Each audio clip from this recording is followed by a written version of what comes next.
So, present మనం war updates ఒకసారి చూస్తే ఒక ట్విస్ట్ వచ్చిందని చెప్పాలి. ముఖ్యంగా ఇరాన్ వచ్చేసి పాకిస్తాన్ పైన దాడి చేయడం అనేది ఒక సోషల్ మీడియాలో వచ్చింది.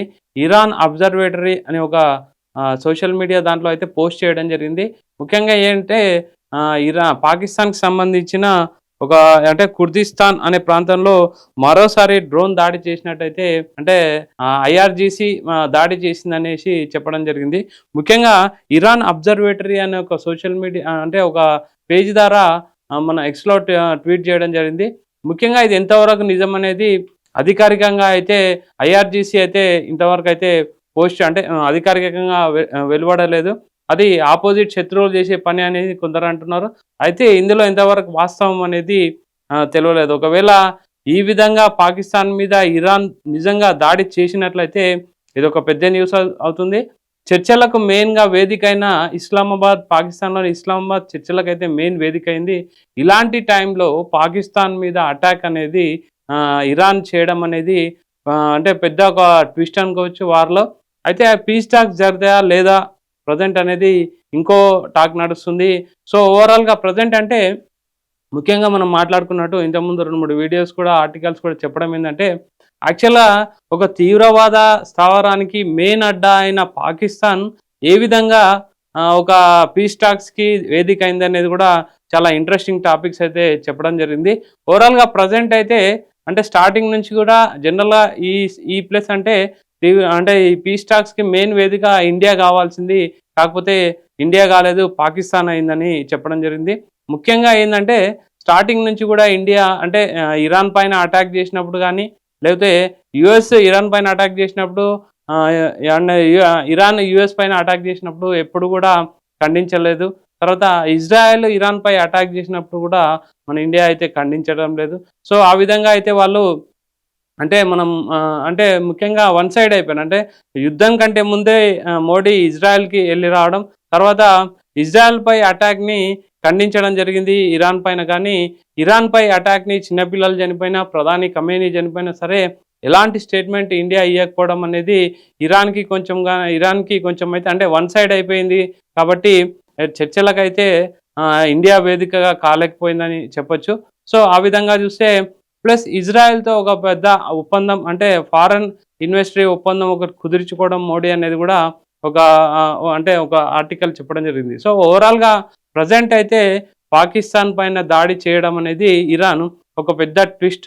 ప్రెజెంట్ మళ్ళీ యుద్ధం అనేది ఇంకా ముందుకు ఇంకా ఎక్కువ తీవ్రమవుతుంది కానీ తగ్గే సూచనలయితే కనిపిస్తలేవు. ఒకవేళ ఈ సోషల్ మీడియాలో వచ్చింది నిజమైతే మాత్రం యుద్ధం ఇంకా తీవ్రమయ్యే అవకాశం ఉందని చెప్పడం జరుగుతుంది. సో, ఇరాన్‌కి సంబంధించిన వార్త ఈ విధంగా ఉంటే ట్రంప్ ఏమంటున్నారు ప్రెజెంట్ ట్రంప్ చెప్పేందంటే వార్‌ని పక్కన పెట్టి కొంచెం ఇండియా పైన కూడా కొన్ని స్టేట్మెంట్ చేయడం అయితే మనం అబ్జర్వ్ చేయొచ్చు. ముఖ్యంగా చూస్తే ఇండియాను అంటే ఇమిగ్రేషన్ బేస్డ్ అయితే ఒక వార్త చెప్పడం జరిగింది. ముఖ్యంగా ట్రంప్ చెప్పేదేంటంటే బర్త్ రైట్ సిటిజన్‌షిప్ డిబేట్ అనేది ఒకటి స్టార్ట్ అయిపోయింది. ప్రెజెంట్ ఏం చెప్తున్నారంటే ఇండియా ఈజ్ హెల్ హోల్ అంటే Indians and Chinese are immigrants are gangster with laptops. They have stepped on our flag. అంటే ముఖ్యంగా ట్రంప్ చెప్పేదేంటంటే ఇండియన్స్ కానీ, చైనీస్ కానీ ఇమిగ్రేషన్ పైన మన దగ్గరకొచ్చి మనల్నే అణిచివేస్తున్నారు. బర్త్ రైట్ సిటిజన్‌షిప్ ఇవ్వడం అనేది అంటే చాలా అది పెద్ద తప్పు. దానివల్ల లోకల్ అమెరికన్స్ అయితే బాగా నష్టపోతున్నారని చెప్పడం జరిగింది. ఇండియా అంటే యూఎస్‌లో ఉన్న భారతీయులకైతే ఇక పెద్ద న్యూస్ అని చెప్పాలి. ముఖ్యంగా ఆయన చెప్పేది ఒకసారి మనం ఆయన స్టేట్మెంట్‌ని మనం చదివితే present Donald Trump just posted content calling India A hell and hell whole in a clear racial attack. Trump describes Indians and Chinese immigrants as a gangsters with laptops who have stepped on our flag.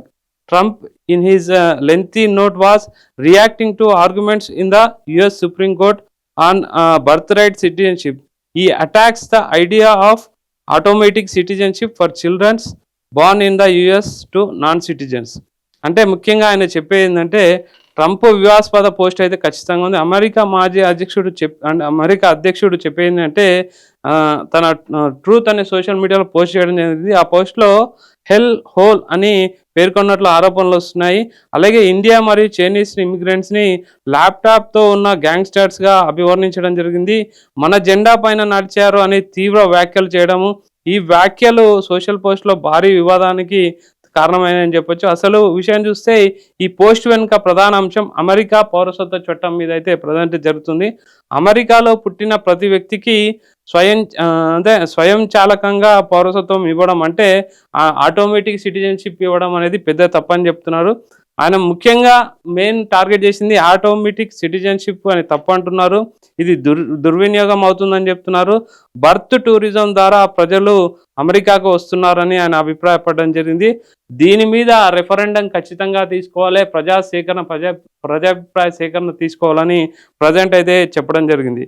So ఓవరాల్గా ఈ యొక్క statements అనేది present Trump చేసిన statements అనేది అంటే పెద్ద ఒక అంటే అల్లకల్లోలం అని చెప్పొచ్చు. ఓవరాల్గా అక్కడ ఉండే ఇండియన్స్కి చైనీస్కి అయితే పెద్ద దెబ్బ అని చెప్పొచ్చు. ప్రజెంట్ వారు నడుస్తున్న సిచ్యువేషన్లో ఇలాంటివి చేయడం అనేది అంటే ముఖ్యంగా ట్రంప్ ఈ వ్యాఖ్యలు చేయడానికి మెయిన్ కారణం అంటే యుద్ధం సమయంలో అంటే అమెరికాకు ఏ విధమైన సపోర్ట్ ఇవ్వలేదనే ఒక కోపంతోనే ట్రంప్ ఈ విధంగా ఇండియా పైన అయితే వ్యాఖ్యలు చేశాడని కొందరు చెప్పడం జరుగుతుంది.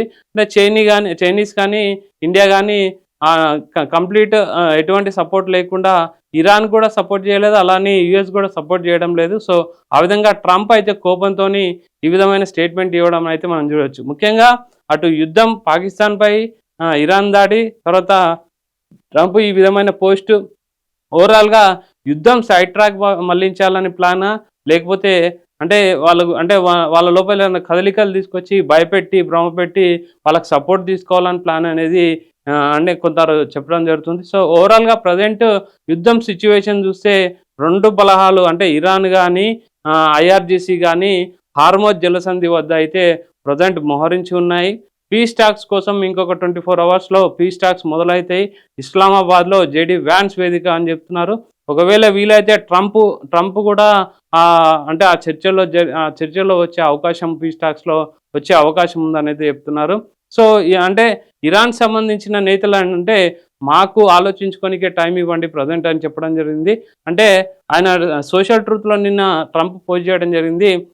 అంటే ఇరాన్ నాయకులే మమ్మల్ని అడగడం జరిగింది, మాకు ఆలోచించుకోవడానికి టైం కావాలి అండ్ ప్లస్ హార్మోజ్ జలసంధికి సంబంధించిన నావెల్ బ్లాక్ ఎయిడ్ ఏదైతే ఉందో అది రిమూవ్ చేస్తేనే మేము పీస్ టాక్స్ కోసమని ఐఆర్జీసీ ఇంకోటి చెప్పడం జరిగింది. సో ఓవరాల్గా ప్రజెంట్ అయితే యుద్ధ వాతావరణం ఈ విధంగా ఉంటే ట్రంప్ చేసిన వ్యాఖ్యలు అనేది చాలా దుమారం రేపుతున్నాయి సోషల్ మీడియాలో. ఎందుకంటే అక్కడ వేలాది మంది మన భారతీయులు ఉంటారు, వాళ్ళకి ఈ విధంగా స్టేట్మెంట్ ఇవ్వడం అనేది రాబోయే రోజుల్లో ఎలాంటి నిర్ణయం తీసుకుంటారు అనేది చాలా ఇంపార్టెంట్గా మారింది చైనీస్ కానీ అటు ఇండియన్స్ కానీ.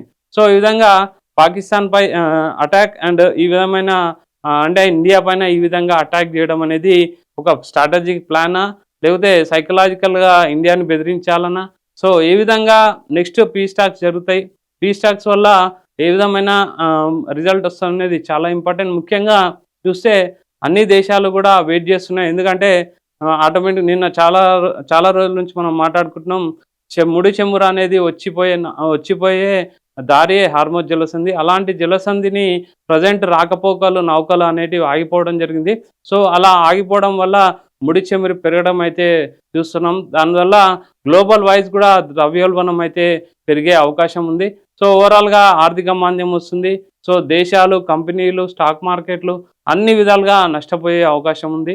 సో పీస్ టాక్స్ అయితే జరగాలని ప్రజెంట్ కోరుకుంటున్నారు. అయితే యుద్ధం ఇంకా తీవ్రమయ్యే అవకాశం ఉంది కానీ అంటే ఇరాన్ పాకిస్తాన్పై అటాక్ అనేది మళ్ళీ యుద్ధాన్ని మొదటికి తీసుకొచ్చిందని అయితే చెప్పడం జరుగుతుంది. ఓవరాల్గా పీస్ టాక్స్ జరిగితేనే అందరికీ ఒక ఊరుట ఉంటుందని అయితే మనకు చెప్పడం జరుగుతుంది. ఓవరాల్గా ప్రజెంట్ అయితే ట్రంప్ చేసిన వ్యాఖ్యలు ఇమిగ్రేషన్ పైన అనేది పెద్ద దుమారం అయితే రేపుతున్నాయి సోషల్ మీడియాలో.